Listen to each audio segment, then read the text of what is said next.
শিক্ষার্থী বন্ধুরা সবাইকে শুভেচ্ছা। আরও একটি নতুন কাজ নিয়ে হাজির হলাম। আজকে আমি একটা পোর্ট্রেট আঁকবো। পোর্ট্রেট আঁকার আগে যেটা করতে হয়, যে কাগজটাতে কিংবা ক্যানভাসে আমি পোর্ট্রেটটা আঁকতে চাই সেই কাগজটাতে প্রথমে একটা কম্পোজিশন করে নিতে হয় যে আসলে পোর্ট্রেটটা কতখানি জায়গা জুড়ে, ক্যানভাসের কিংবা কাগজের কতখানি জায়গা জুড়ে আঁকলে দেখতে ভালো লাগবে। কিছুটা ফাঁকা অংশও রাখতে হবে, যেটা নেগেটিভ স্পেস। আর বাকিটা জুড়ে যেটাতে আঁকবো আমি, সেটাতে প্রথমে পোর্ট্রেটটার হচ্ছে আউটলাইনটা খুব হালকা করে নিতে হবে। তারপর আস্তে আস্তে এরকম ডিটেলে যেতে হবে।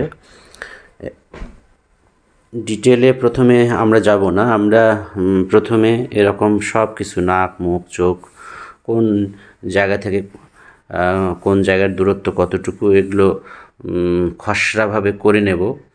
করে নিয়ে তারপর আস্তে আস্তে আমরা হচ্ছে ড্রয়িংটা শেষ করব। ড্রয়িংটা শেষ করতে গেলে প্রথমেই আমি গাঢ় কালার দেব না, আগে সব জায়গায় ঠিকঠাক আছে কি না মেলানোরও একটা বিষয় থাকে। পোর্ট্রেটটা কম্পোজিশন করে নিয়ে তারপর পোর্ট্রেট যখন মেলাবো তখন সব জায়গায় ঠিকঠাক দিলাম কি না, কান, নাক, চোখ, মুখ, ঠোঁট, এবং এই ছবিটাতে যদিও কান দেখা যাচ্ছে না, চুল দিয়ে ঢেকে গেছে।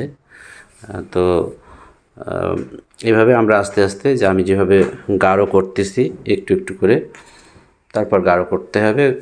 ড্রয়িংটা যখন শেষ হয়ে যাবে তখন স্কেচ করতে হবে। আগে ড্রয়িংটা পুঙ্খানুপুঙ্খভাবে দেখে, আর খুব মনোযোগ দিয়ে দেখতে হবে, দেখে তারপর হচ্ছে কাজ করতে হবে। এখন আমার যদি দেখার বা অনুমানের শক্তি, মানে আমি যে অনুমানের কথা বলতেছি, যে পোর্ট্রেটটা দেখে নাক, মুখ, চোখ, কান, ঠোঁট কোনটা থেকে কোনটা কত দূরে, কিংবা হচ্ছে কোনটার আকৃতি কীরকম, এমন দেখা যাচ্ছে যে যদি আমি এই বিষয়গুলো ভালো করে না খেয়াল করি, না দেখি, তাহলে পোর্ট্রেটটা রিয়েলিস্টিক হবে না বা অ্যাবনর্মাল মনে হবে। তো এই জন্য আমরা শুরুতে এরকম কিছু পোর্ট্রেটের কাজ করতে পারি, ক্রিটিক্যালের দিকে না গিয়ে একদম সিম্পল যে পোর্ট্রেটগুলো, এগুলো করতে পারি। পরিবারের লোকজনের পোর্ট্রেট দিয়েই শুরু করতে পারি। আমি আসলে নতুনদের কথা বলছি, যারা ছবি আঁকা শুরু করতে চাও। পোর্ট্রেট সবার প্রিয় একটি মাধ্যম, যে সবাই পছন্দও করে। নিজের একটা ছবি আঁকুক বা প্রিয়জনের একটা ছবি আঁকুক, ভালোও লাগে। তো আর পোর্ট্রেটের চাহিদা দিন দিন বেড়ে যাচ্ছে। আমি যেমন পোর্ট্রেট আঁকি, অনেকেই আমাকে হচ্ছে পোর্ট্রেট আঁকার জন্য হচ্ছে অর্ডার দেয়। বাংলাদেশের বিভিন্ন জায়গা থেকেও আমি এরকম পোর্ট্রেটের কাজ করে থাকি আর কি, অনেকেই করে নেয়। আবার আমি নিজেও প্র্যাকটিস করি, নিজে প্র্যাকটিসের জন্য কিছু কাজ করি। তো এই হচ্ছে বিষয়, যে খুব তাড়াতাড়ি আবার এটা হবে না, মানে খুব দেখে দেখে দেখে দেখে কোথায় কতটুকু টোন দিলে হচ্ছে এই রিয়েলিটিটা আস্তে আস্তে স্পষ্ট হবে। এটা অবশ্যই ক্যারেক্টার টোন দিয়েই করতে হবে। গালের বিভিন্ন রকম হচ্ছে ভাঁজ, তারপর হচ্ছে কোথাও উঁচু কোথাও নিচু, এইগুলো যদি আমি ক্যারেক্টার টোনের মাধ্যমে হচ্ছে দিতে না পারি, তাহলে কিন্তু পোর্ট্রেটটা মানে রিয়েলিস্টিক হবে না। তোমরা যারা নতুন যারা আছো, নতুন পোর্ট্রেট করতে চাও, তারা আমি প্রতিদিনই লাইভ ভিডিও করি, পোর্ট্রেটের কাজ করি, কখনো কখনো বেশিরভাগ সময় পোর্ট্রেটেরই কাজ করি আমি। তো তোমরা আমার আইডিটাকে ফলো দিয়ে রাখতে পারো, যাদের কাজ শেখার ইচ্ছে আছে আর যাদের এমনি শিল্প এরকম ছবি আঁকা দেখতে ভালো লাগে, তারাও ফলো দিয়ে রাখতে পারেন, যাতে হচ্ছে আমি নতুন কোনো ভিডিও দিলে, নতুন কোনো কিছু আপডেট দিলে আপনার কাছে সর্বপ্রথম পৌঁছে যায়। তো দেখতে থাকুন পোর্ট্রেটটা আস্তে আস্তে। আমি আসলে যেটা বলতে চাচ্ছি যে একটা পোর্ট্রেট আঁকতে অনেক সময় লাগে, অনেক মানে মিনিমাম আমি যেগুলো অর্ডারের কাজ করি মিনিমাম হচ্ছে 10 ঘন্টা সময় ব্যয় করি। আর এমনি এইরকম টিউটোরিয়াল ভিডিও করার জন্য যেগুলো করতেছি এগুলো সিম্পল কাজ করি, হয়তো 3-4 ঘন্টা, কখনো 2 ঘন্টা কাজ করে ছেড়ে দিই। এটাতে খুব একটা ডিটেল করা নাই। আমি যখন কারো কমিশন ওয়ার্ক করি আর কি, কেউ অর্ডার দিলে যখন কাজ করি, তখন একটা ছবিতে আমি 10 ঘন্টা সময় ব্যয় করে সেই ছবিটাকে প্রাণবন্ত করার চেষ্টা করি। আমি কতটুকু পারি কিনা জানি না, তবে আমি আমার সর্বোচ্চ দিয়ে চেষ্টা করি। তো পোর্ট্রেট অন্যান্য আঁকার মতো সহজ বিষয় না। পোর্ট্রেটটা একটু দেখে শুনে মাপজোকের যেখানে ব্যাপার আছে একটু সময় নিয়ে করতে হয়। তবে প্র্যাকটিস করতে হবে। প্রতিদিন যদি প্র্যাকটিস করা যায় তাহলে একটা সময় দেখা যাচ্ছে যে আলো ছায়া বুঝে ডেপথে একদম গভীরে পৌঁছাতে পারবো, কোনো কিছুর ডাইমেনশন আনতে পারবো। অনেকের করতে চায় কিন্তু পোর্ট্রেটটা হয়ে যায় হয়তো দেখা যাচ্ছে ফ্ল্যাট পোর্ট্রেট হয়ে যায়, কোনো ডাইমেনশন থাকে না। এর কারণ হচ্ছে যে আমরা আলো ছায়া বুঝে হচ্ছে টোন দিতে পারি না, এর জন্যই হয়তো এরকম হয়। আমাদের উচিত হচ্ছে আলো ছায়া বুঝে টোন দেওয়া। যাই হোক, এখন দেখতে থাকো। যারা নতুন কাজ করতে চাও তারা দেখো, আমি এইটাকে ফাস্ট ফরওয়ার্ড করার পরেও অনেক সময় লাগতেছে করতে। হ্যাঁ, তাহলে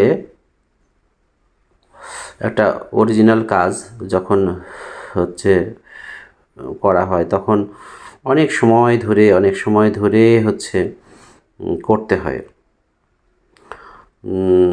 এবং অনেক দেখে শুনে করতে হয়। অনেক কাজ থাকে।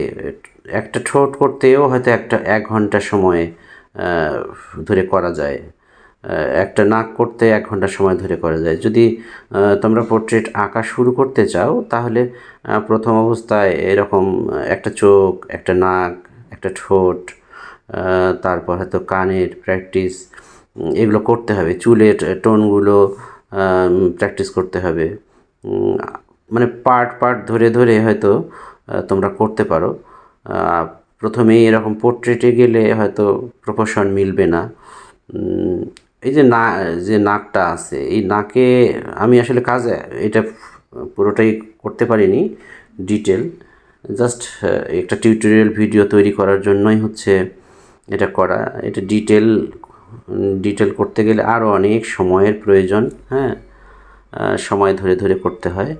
বললাম তো, একটা পোর্ট্রেট করতে আমার মিনিমাম যেগুলো অর্ডারের কাজ এগুলো আমি 10 ঘন্টার নিচে সময় দিই না আর কি।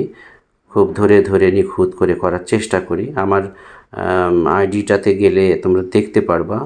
আপনারা যারা হচ্ছে এমনি ছবি আঁকা ভালোবাসেন তাদের উদ্দেশ্যেও বলছি যে আমার আইডিটা ঘুরে আসুন, অনেকগুলো পোর্ট্রেট কাজ দেখতে পারবেন। আমি আসলে কোনো কোর্স করাই না। হচ্ছে কোর্স করাতে গেলে মেলা ঝামেলা। আমি এমনিতে ফ্রিতেই ক্লাস নিই। ইউটিউবেও আমার ভিডিও আপলোড করি এবং ফেসবুকেও আমার ভিডিও থাকে। চাইলে যে কেউ এই ভিডিওগুলো দেখতে পারে, ফ্রিতেই দেখতে পারে, কোনো বিষয় না। আর যদি এরকম হচ্ছে খুবই আগ্রহী কেউ থাকে তাহলে সেটা অন্য বিষয়, তারা হয়তো যদি শিখতে চায় সেটা আলাদা বিষয়। তবে আমি অফলাইনেই ক্লাস নিই। অফলাইনে আমি যে শহরে থাকি সেই শহরে একদম ছোটোদেরও আমি এই পোর্ট্রেটের বিষয়ে ধারণা দিয়ে থাকি। পোর্ট্রেট কীভাবে করতে হবে সেই ধারণাগুলো তারা অফলাইনেই পায়। তবে অনলাইনেও কিন্তু কাজ শেখা যায়। অনলাইন কাজ শেখার একটা বেস্ট মাধ্যম। শুধু আমার চ্যানেল না, আমার ছোটো একটা ইউটিউব চ্যানেল আছে, সেটাতে আমি রেগুলার ভিডিও আপলোড করি। ফেসবুকে সময় পেলেই আমি লাইভে চলে আসি, কাজ দেখাই, ল্যান্ডস্কেপ দেখাই, পোর্ট্রেট দেখাই, যখন যা মনে চায় তাই করি, শুধু শেখানোর উদ্দেশ্যেই। হ্যাঁ, আমার আইডিটাকে অবশ্যই যারা ছবি আঁকা ভালোবাসেন তারা ফলো দিয়ে রাখবেন। আর কী বলে, আমার ইউটিউবের রেগুলার এই ভিডিওগুলোই যায়, সেগুলো আবার এত ফাস্ট ফরওয়ার্ড যায় না, সেগুলো একদম স্লো। আমি যেভাবে কাজ করি সেভাবেই যায়। তো ইউটিউবটা ফলো করলে, ইউটিউব চ্যানেলটা সাবস্ক্রাইব করে দিলে সেক্ষেত্রে দেখা যাচ্ছে যে ওই স্লো যে ভিডিও, একদম কাজ করার যে ভিডিওগুলো, এগুলো একদম ডাইরেক্ট আমি ইউটিউবে আপলোড করে থাকি। এক একটা ভিডিও দেখা যাচ্ছে যে গতকালকেই একটা ভিডিও আপলোড করছি ফেসবুকে, প্রায় একটা ভিডিও 7 জিবি, 7.45 জিবি। তো এগুলো আপলোড করতেও আবার সময় লাগে আমার।